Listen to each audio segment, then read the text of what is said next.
Bonjour chers élèves, j'espère que vous allez bien.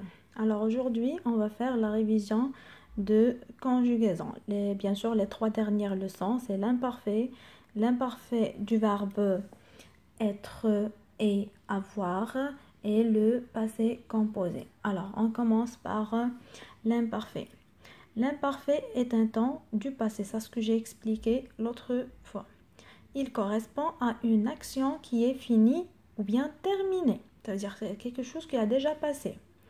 Alors, pour former l'imparfait des verbes du premier groupe, ça veut dire des verbes qui se terminent avec ER, on enlève le ER et qu'est-ce qu'on garde? Le radical, ça veut dire la première partie du verbe.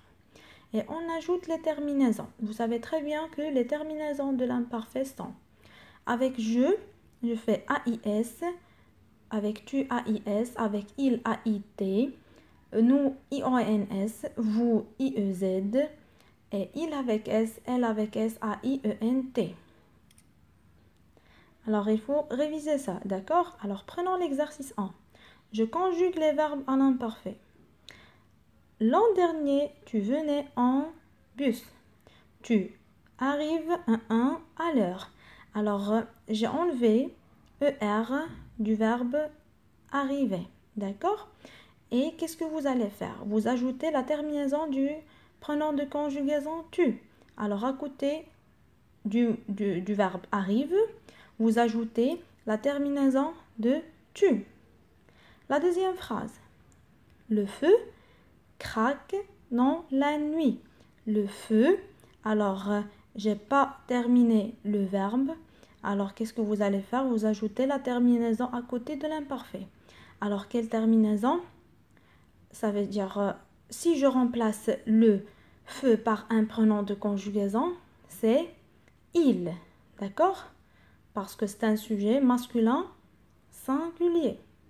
Alors vous écrivez à côté de craque la terminaison de il. La phrase suivante. Autrefois, les gens travaillent plusieurs heures. Alors, vous ajoutez à la fin la terminaison des gens. Ça veut dire si je remplace le sujet par un pronom de conjugaison, c'est il avec S. Alors, vous ajoutez la terminaison de il avec S. La phrase suivante. Nous, le verbe dessiner, des arbres. Vous ajoutez la terminaison de nous et bien sûr de l'imparfait. Vous, le verbe plonger dans la piscine. Elle, le verbe préparer un projet. Alors, passons maintenant à l'exercice 2. C'est l'imparfait du verbe être et avoir. Alors, bien sûr, avant de faire l'exercice, il faut prendre le cahier rouge pour réviser la conjugaison des deux verbes à l'imparfait. D'accord? Alors, je lis les phrases. Quand le verbe être, vous conjuguez le verbe être avec je. Petit, et vous conjuguez encore une fois le verbe avoir maintenant avec je. Un tricycle. Avant-hier, le verbe être avec il avec S au château. L'an passé, le verbe être avec vous dans une autre ville. Et le verbe avoir avec tu.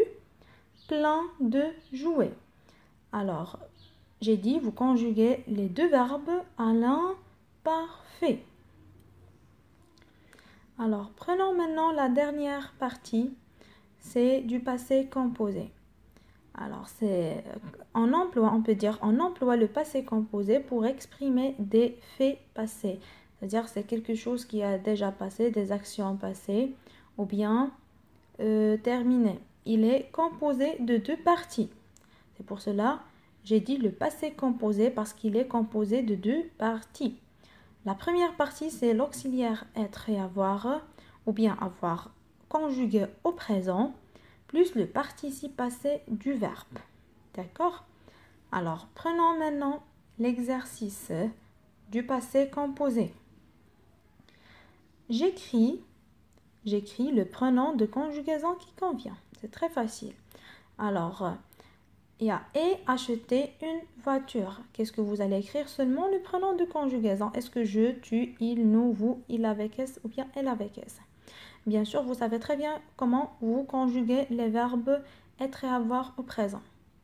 Alors, et acheter une voiture, sommes restés à l'école, et partis chez le docteur, ont réservé leur place au cinéma, avaient aimé le film. Alors, ça dépend des auxiliaires être et avoir. Vous allez écrire les bonnes réponses ou bien les pronoms de conjugaison qui conviennent. D'accord? Alors, vous écrivez bien s'il vous plaît. J'attends vos réponses. Je fais la correction après-demain. D'accord? Alors, au revoir.